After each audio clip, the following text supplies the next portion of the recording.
नमस्कार, आप देख रहे हैं न्यूज 360। मैं हूं स्वाति रायना और आज दिन भर की बड़ी खबर जिस पर लगातार जी बिजनेस आपको इंफॉर्मेशन अपडेट दे रहा है वो है जेपी इंफ्राटेक से जुड़ी हुई, जिसके 32,000 घर खरीदारों के घर का सपना टूट गया है। और जब से खबर आई है कि जेपी इंफ्राटेक के खिलाफ इंसॉल्वेंसी की प्रक्रिया शुरू हो गई है, यानी कंपनी दिवालिया होने की कगार पर खड़ी है, तभी से इसके खरीदारों की रही सही उम्मीद भी टूट गई है। इंसॉल्वेंसी प्रक्रिया के तहत कोशिश ये होगी कि कैसे अथॉरिटी अपना बकाया पैसा निकाले और फिर बैंकों का फंसा हुआ जो पैसा है वो निकलेगा और फिर कंपनी के कर्मचारियों का निपटारा होगा और उसके बाद आखिरी में ही खरीदारों का नंबर आएगा। मतलब सबसे आखिरी पायदान पर इस पूरे मामले पर तस्वीर साफ नहीं है कि खरीदारों का फंसा पैसा कैसे वापस मिलेगा, क्योंकि ज्यादातर घर खरीदारों ने होम लोन पर घर लिया है। और ऐसे में सबसे बड़ा सवाल यही है कि अगर उन्हें घर नहीं मिलेगा तो होम लोन की ईएमआई भरने का क्या फायदा? इसका हल कौन निकालेगा और कैसे निकालेगा? क्या सरकार एक कदम आगे बढ़कर निवेशकों के लिए कोई कदम उठा सकती है? आपको यह भी बताएं, जेपी इंफ्राटेक नोएडा, अलीगढ़, आगरा में 5 टाउनशिप बना रहा है, जिसमें 32 घर, प्लॉट्स और स्कूल्स हैं। जेपी ग्रुप पर 50,309 करोड़ रुपए का कर्ज है, जबकि 32,000 खरीदारों ने 12,800 करोड़ रुपए कंपनी को दिए हैं।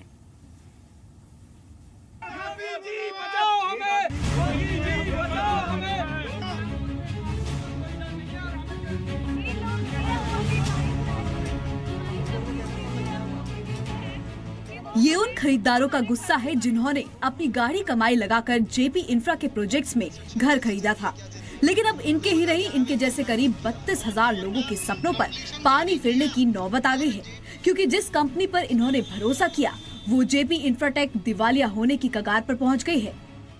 1 करोड़ से ऊपर का मैंने पेमेंट इनको विद इन ए ईयर कर दिया, उसके चक्कर में कि ये मुझे रिबेट देंगे और 2015 जून में पोजीशन देना था।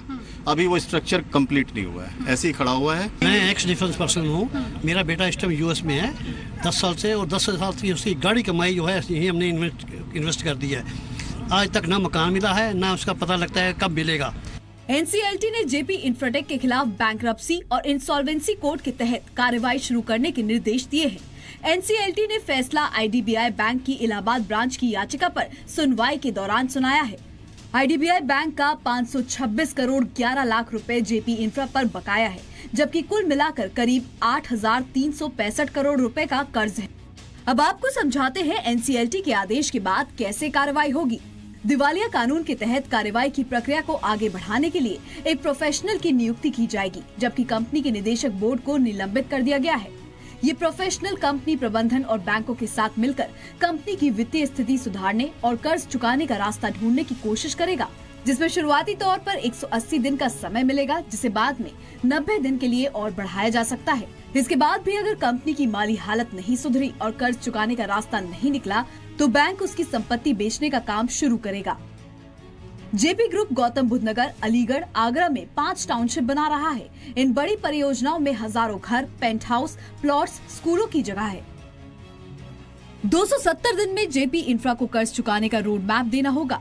इस प्रक्रिया में बैंकों का कर्ज निकालने के लिए प्राथमिकता दी जाएगी। बैंक के बाद अथॉरिटी का पैसा चुकाया जाएगा। घर खरीदारों का नंबर सबसे आखिर में आएगा। 32,000 खरीदारों ने 12,800 करोड़ रुपए जेपी इंफ्रा को दिए हैं। इस पूरे मामले पर तस्वीर साफ नहीं है कि खरीदारों का फंसा पैसा कैसे वापस मिलेगा, क्योंकि ज्यादातर घर खरीदारों ने होम लोन पर घर लिया है। अगर उन्हें घर नहीं मिलेगा तो होम लोन की ईएमआई भरने का क्या फायदा? ऐसे में जी बिजनेस सवाल उठा रहा है, जेपी इंफ्रा के निवेशकों का क्या होगा?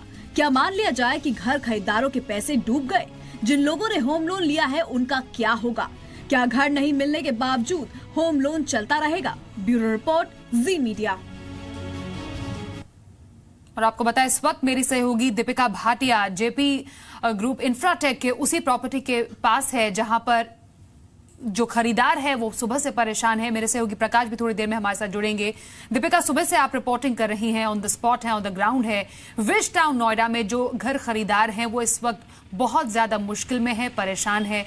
आपकी बात उनसे हुई है, क्या उनका कहना है? उनकी जिंदगी भर की कमाई जिन्होंने इन फ्लैट्स में डाली है, अब उसका क्या होगा? जी बिल्कुल, मेरी जिन भी लोगों से बात हुई है, अभी कुछ देर पहले मैंने बताया था कि वो लोग अंदर सब मिलकर मार्केटिंग ऑफिस में भी गए, वहाँ पर भी बात करके आए हैं।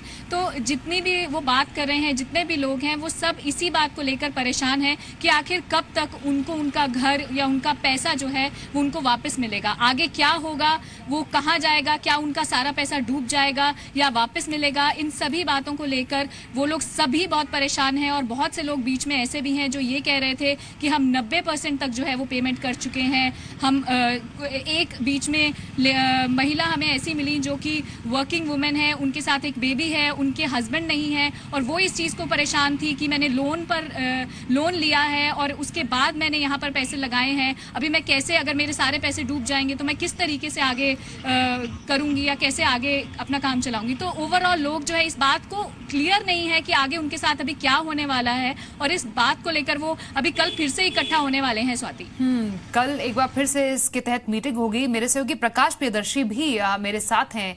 प्रकाश, ये बताइए, इस पूरे मामले के बाद नोएडा अथॉरिटी के साथ क्या बातचीत हुई है? मसले का हल अब कैसे निकालने की तैयारी की जा रही है? कुछ देर पहले हमारी नोएडा अथॉरिटी से बात हुई जिसमें उन्होंने कहा कि क्योंकि उनका सीधा जो सरोकार है इस प्रोजेक्ट से नहीं है, इसकी सबसे बड़ी वजह जो है वो ये है कि नोएडा अथॉरिटी ने वो ज़मीन जो है यमुना अथॉरिटी को हैंड ओवर किया था और यमुना अथॉरिटी ने उसको लीज पे जेपी को वो ज़मीन दी थी। अब सवाल ये है, क्योंकि वो प्रोजेक्ट नोएडा अथॉरिटी के दायरे में है, उसके एरिया में है, लेकिन ज़मीन यमुना अथॉरिटी के पास है, तो अब उसमें बायर्स किसके पास जाएंगे, ये सबसे बड़ा सवाल है। और लेकिन इन सब के बीच में नोएडा अथॉरिटी का ये कहना है कि इस मसले को वो मैनेजमेंट के साथ उठाएगी। आज जेपी मैनेजमेंट को नोएडा अथॉरिटी में बुलाया गया था लेकिन वो आए नहीं। फिर उनसे बातचीत हुई है और उनसे ये कहा गया है कि आप आइए, अपना प्लान सौंपिए कि कैसे जो बायर्स हैं, करीब 30,000 से ज़्यादा बायर इसमें फंसे हुए हैं, तो उनके जो इंटरेस्ट हैं उसको कैसे प्रोटेक्ट किया जाएगा। ये तमाम ऐसे मसले हैं जिसको नोएडा अथॉरिटी जो है इसको उठाना चाह रही है। लेकिन एक अहम चीज़ इसमें यह है जो मैं आपको बताना चाहता हूँ कि रेरा के जो कानून हैं उसमें इस तरह के मसलों को कैसे डील किया जाएगा इसकी क्लैरिटी नहीं है कि ऑनगोइंग प्रोजेक्ट के इशू में अगर किसी तरह का डिस्प्यूट होता है तो जो रेरा के कानून है उसको क्लैरिटी के साथ ये डिफाइन करते हैं कि इसमें बायर्स के हित को कैसे प्रोटेक्ट किया जाएगा। लेकिन इंसॉल्वेंसी के केस में अगर इस तरह के प्रोजेक्ट में बायर फंसते हैं तो उनके हितों को कैसे प्रोटेक्ट किया जाएगा, उनके हितों को कैसे प्रोटेक्ट किया जाएगा, निवेशकों का क्या होगा। मेरी सहयोगी दीपिका भी लगातार ग्राहकों से बात करती आ रही हैं। फिलहाल कल भी इस पूरे मुद्दे पर चर्चा जारी रहेगी। फिलहाल दीपिका और प्रकाश, इस पूरी खबर पर और डिटेल्स देने का आप दोनों का बहुत शुक्रिया। लेकिन सवाल यही है जो जी बिजनेस भी लगातार उठा रहा है कि जेपी इंफ्रा के दिवालिया होने की खबर के बाद घर खरीदारों में बेहद मायूसी है। सभी के मन में यही सवाल है कि क्या उनके सपनों का घर अब नहीं मिलेगा, क्या उन्होंने बिल्डर्स को जो पैसे दिए थे वो डूब जाएंगे। जी मीडिया संवाददाता रविंद्र कुमार ने इन्हीं मुद्दों पर शहरी विकास मंत्री नरेंद्र सिंह तोमर से खास बातचीत की है। तोमर साहब, ऐसे बिल्डर होते हैं, बड़े बड़े बिल्डर होते हैं, लोगों से पैसा ले लेते हैं, प्रोजेक्ट शुरू करते हैं, लेकिन प्रोजेक्ट पूरा होता नहीं है और बाद में अपने आप को दिवालिया भी घोषित करते हैं। अभी हाल ही में जेपी जैसे इंडस्ट्री, आपको ध्यान में है कि जो रियल एस्टेट के तहत काम होता था उसमें उपभोक्ताओं को काफ़ी परेशानी होती थी।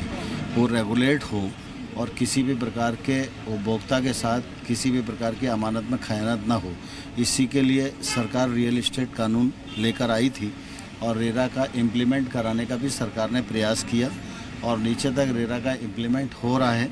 23 राज्य ऐसे हैं जिन्होंने अपने नियम बना के उनको अधिसूचित कर दिया है और आगे जो विषय सामने आएगा उस दृष्टि से हम लोग आगे की कार्रवाई पर विचार करेंगे। नहीं तोमर साहब, जो सैकड़ों उपभोक्ता हैं जिनका पैसा फंस जाता है और वो लोन उनका चलते रहता है, ऐसे लोगों को राहत के लिए क्या सरकार कुछ करेगी? नहीं, मतलब इस प्रकार के जो विषय हैं उन विषयों में उनके साथ न्याय हो, ये सरकार की प्रतिबद्धता है।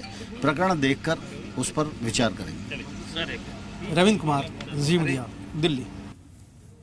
तो रियल एस्टेट में एक तरफ एक बड़ा बिल्डर दिवालिया घोषित हो रहा है तो दूसरी तरफ उत्तर प्रदेश की योगी सरकार यहां पर जो होम बायर्स है उनके लिए बड़ी राहत की तैयारी भी कर रही है।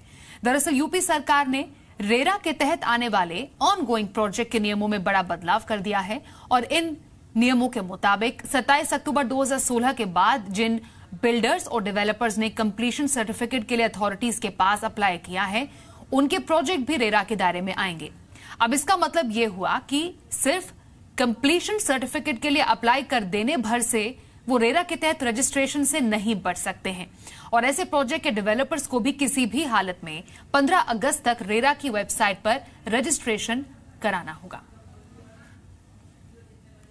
चलिए अब दिल्ली नोएडा से मुंबई की तरफ रुख कर लेते हैं। वहां पर रियल एस्टेट का क्या हाल है ये आपको बताएं। यहां पर बिल्डर अब प्रोजेक्ट में कॉमन एरिया की जगह को फ्लैट के हिस्से के तौर पर नहीं बेच पाएंगे। बीएमसी ने कॉमन एरिया के नाम पर दुरुपयोग पर सर्कुलर जारी के आसपास काफी जगह जानबूझकर छोड़ देते हैं और फिर इस जगह को फ्लैट खरीदारों को पैसे लेकर बेच देते हैं। अब बीएमसी बिल्डिंग की ऊंचाई के हिसाब से लॉबी एरिया तय करेगी। मतलब 70 मीटर से ऊंची इमारतों में लॉबी का साइज लिफ्ट की गहराई और चौड़ाई के दोगुने से ज्यादा नहीं होगा, जबकि 24 मीटर से 70 मीटर की ऊंचाई तक होने पर लॉबी साइज लिफ्ट के साइज के 1.5 गुना से अधिक नहीं होगा और अगर बिल्डिंग की ऊंचाई 24 मीटर से भी कम है तो लॉबी साइज 1.2 गुना ही होगा। चलिए आगे बढ़ते हैं। आज आईआईपी के आंकड़े आए और जून में खास तौर पर आईआईपी ग्रोथ गिर गई है, -0.1% रही।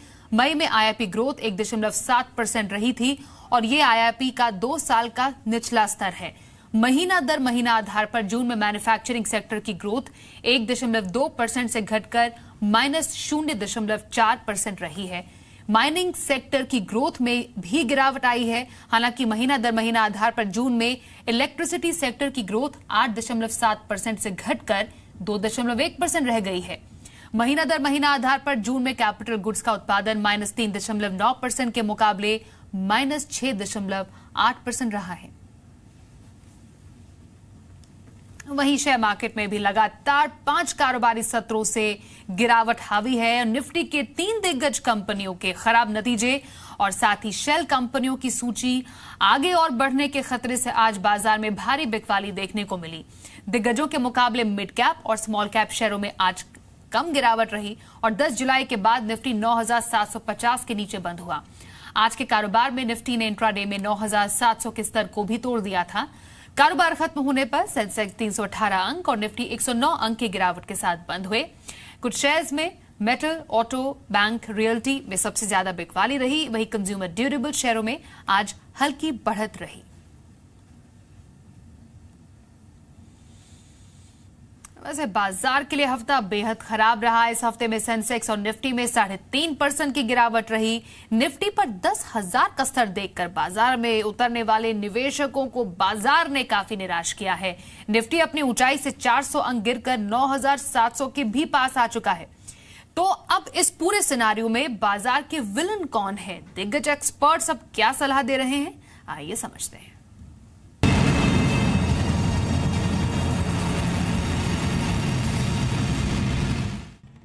बाजार में कोहराम मचने की स्क्रिप्ट रविवार को ही लिख दी गई थी। शेल कंपनियों के शक वाली 331 कंपनियों की लिस्ट सरकार ने मार्केट रेगुलेटर सेबी को सौंपी और बाजार इससे सहम गया। शेल कंपनी होने के शक में उन शेयरों की ट्रेडिंग रुकी और बाजार में घबराहट फैल गई। कर्ज वाले शेयरों के अलावा छोटे मझोले शेयरों में सबसे ज्यादा कोहराम मचा। रियल एस्टेट और इंफ्रा शेयरों की सबसे ज्यादा धुलाई हुई। लेकिन अमेरिका और नॉर्थ कोरिया के बीच विवाद बढ़ने से बाजार को फिसलने का एक और बहाना मिल गया। रही सही कसर दिग्गज कंपनियों के खराब नतीजों ने निकाल दी और बाजार आज लगातार 5वें दिन गिरकर बॉटम की तलाश कर रहा है। दिग्गज जानकारों का मानना है कि बाजार का मूड शेल पर सेबी के नासमझी भरे फैसले से खराब हुआ है।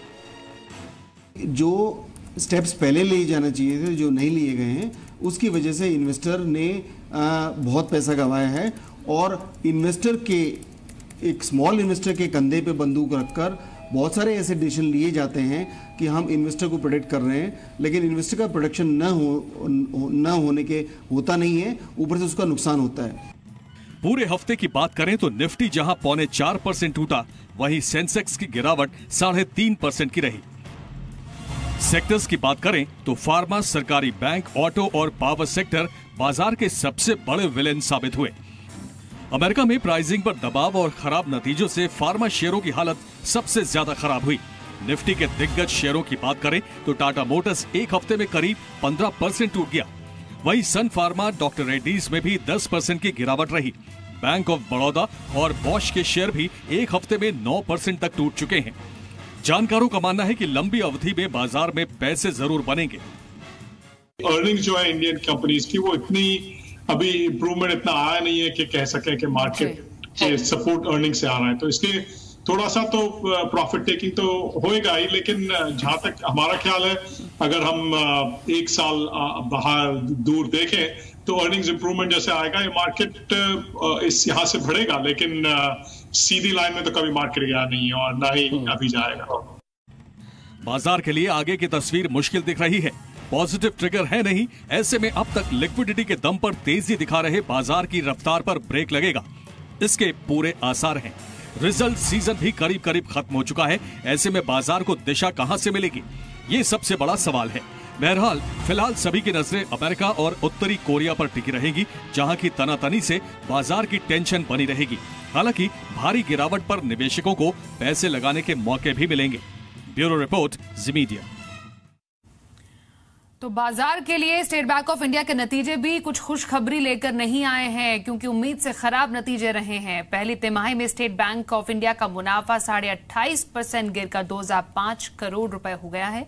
पिछले साल इसी तिमाही में बैंक का मुनाफा 2814 करोड़ रुपए था और तिमाही दर तिमाही के आधार पर बैंक के नेट नॉन परफॉर्मिंग एसेट्स में 3% की उछाल देखने को मिली है। बैंक की नेट इंटरेस्ट इनकम 18,070 करोड़ रुपए से गिरकर 17,606 करोड़ रुपए हो गई है। बैंक का जो ग्रॉस एनपीए है 6.9% से बढ़कर 9.97% हो गया है। साथ ही बैंक की प्रोविजनिंग में भी 10% से ज्यादा का उछाल आया है। यहां पर एक छोटे से ब्रेक के लिए रुकेंगे, कुछ और खबरों के साथ लौटेंगे। आप देखते रहिए न्यूज़ 360।